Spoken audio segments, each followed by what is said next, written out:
ലോകമെമ്പാടുമുള്ള എൻ്റെ എല്ലാ മലയാളി സ്നേഹിതർക്കും എൻ്റെ വിനീതമായ നമസ്കാരം.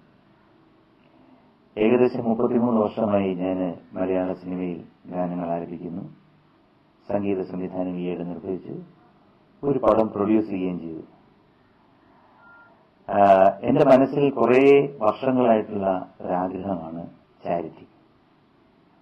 പല കാര്യങ്ങളും ഞാൻ ചെയ്യാറുണ്ട്, പക്ഷെ അതൊന്നും പബ്ലിഷ് ചെയ്യാറില്ല. കാരണം ഒരു ദാനം കൊടുക്കുന്ന അല്ലെങ്കിൽ നമ്മളൊരു നല്ല പ്രവൃത്തി ചെയ്യുന്നത് അത് നമ്മൾ തന്നെ അറിഞ്ഞിരിക്കുന്നതാണ് നല്ലത്. അത് പത്രങ്ങളിൽ കൂടെ വാർത്തകളായും അല്ലെങ്കിൽ ഞാൻ ഇങ്ങനെ ചെയ്തു എന്ന് പറയുന്നതിനകത്ത് ഞാൻ വിശ്വസിക്കുന്നില്ല.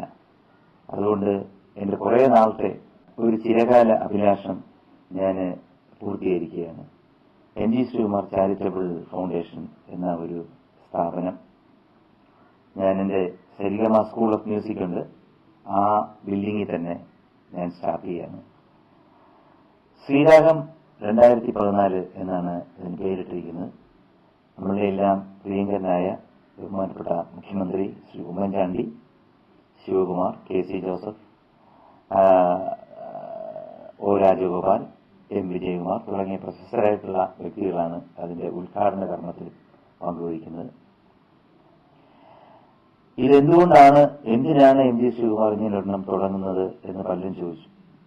അപ്പോൾ ഞാനൊരു എക്സാമ്പിളെ പറഞ്ഞുള്ളൂ. പഴയ ഒരു പഴമൊഴിയുണ്ട്, പഴുത്തില വീഴുമ്പോൾ പച്ചില ചിരിക്കുന്നു. സത്യമാണ്. ഒരുപാട് കലാകാരന്മാരുണ്ട്.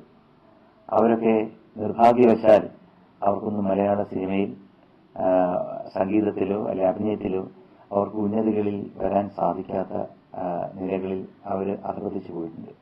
അപ്പോൾ അത് അങ്ങനെയുള്ള യഥാർത്ഥമായിട്ടുള്ള കലാകാരന്മാരെ കണ്ടുപിടിച്ച് അവർക്കൊരു പെൻഷൻ, എന്നാൽ കഴിയുന്നത് അണ്ണാൻ കുഞ്ഞിന് തന്നാലായത് എന്നുള്ള രീതിയിൽ എന്നാൽ കഴിയുന്ന രീതിയിൽ ഒരു പെൻഷൻ. പിന്നീട് ഞാനും നിംസ് ഹോസ്പിറ്റലുമായിട്ട് ചേർന്നിട്ട്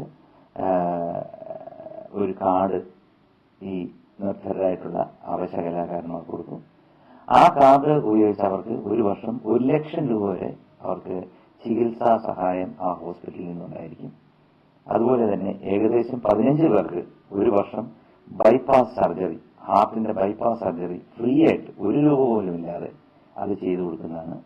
പിന്നീട് എല്ലാ മാസവും കേരളത്തിലുടനീളം മെഡിക്കൽ ക്യാമ്പുകൾ സംഘടിപ്പിക്കുന്നു. അത് മാരകമായ അസുഖങ്ങൾ, അതായത് ക്യാൻസർ, ഹാർട്ടിന്റെ, അതുപോലെ തന്നെ ചെവി കേൾക്കാത്തവർക്ക്, കണ്ണ് കാണാത്തവർക്ക്, അങ്ങനെയുള്ള ഒരുപാട് പേർക്ക്, കാരണം ഈ ദുരിതം അനുഭവിക്കുന്ന, വേദന അനുഭവിക്കുന്ന ആൾക്കാർക്ക് ഫ്രീ ആയിട്ടുള്ള ഒരു മെഡിക്കൽ ക്യാമ്പ് എല്ലാ മാസവും സംഘടിപ്പിക്കുന്നു. അങ്ങനെ തുടങ്ങി ഒരു വലിയ പട്ടിക തന്നെ ഞാൻ എൻ്റെ ഈ ചാരിറ്റബിൾ ഫൗണ്ടേഷൻ എന്ന അജണ്ടയിൽ ഉൾപ്പെടുത്തിയിട്ടുണ്ട്. ഈ ചാരിറ്റബിൾ ഫൗണ്ടേഷനിൽ, എൻ്റെ ചാരിറ്റബിൾ ഫൗണ്ടേഷനിൽ എന്തെങ്കിലും ചെറിയ ഡൊണേഷൻ തരാൻ ആഗ്രഹിക്കുന്നവർക്ക് തരാം.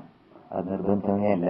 കാരണം ഇല്ലെങ്കിലും ഞാനൊരു നല്ല എമൗണ്ട് ഞാൻ തന്നെത്താനെ കേരളത്തിലുടനീളം ഒരു 10-15 ഗാനമേള പല സ്ഥലങ്ങളിൽ നടത്തി അതിൽ നിന്ന് കിട്ടുന്ന വരുമാനം ഞാൻ ഇതിനകത്ത് നിക്ഷേപിച്ച് അതൊരു വലിയ എമൗണ്ട് ആക്കി മാറ്റി തീർച്ചയായിട്ടും അതിൽ നിന്നുള്ള പൈസയോ ഇൻട്രസ്റ്റോ എടുത്ത് പെൻഷൻ കൊടുക്കാനാണ് എൻ്റെ തീരുമാനം.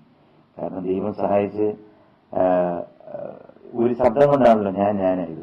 ആ ശബ്ദം കൊണ്ട് മറ്റ് ഏതെങ്കിലും ഒരു 2 വ്യക്തികൾക്ക് സുഖം കിട്ടുമെങ്കിൽ, സാമ്പത്തിക സഹായം കിട്ടുമെങ്കിൽ അതാണ് ഞാൻ ചെയ്യുന്ന ഈ അതാണ് ഞാൻ ഈ ജീവിതത്തിൽ ചെയ്യുന്ന ഏറ്റവും വലിയ പുണ്യം എന്ന് ഞാൻ വിശ്വസിക്കുന്നു. ഏതായാലും എൻ്റെ ഈ ചാരിറ്റബിൾ ഫൗണ്ടേഷനോടൊപ്പം ലോകമെമ്പാടുമുള്ള മലയാളികൾ എൻ്റെ കൂടെ കാണും എന്നെനിക്ക് വിശ്വാസമുണ്ട്. ഇത് കേട്ടുകൊണ്ടിരിക്കുന്നവർ തീർച്ചയായിട്ടും ഇതിനുള്ള സകല പ്രോത്സാഹനങ്ങൾ നൽകണം, അനുഗ്രഹിക്കണം. നന്ദി, നമസ്കാരം.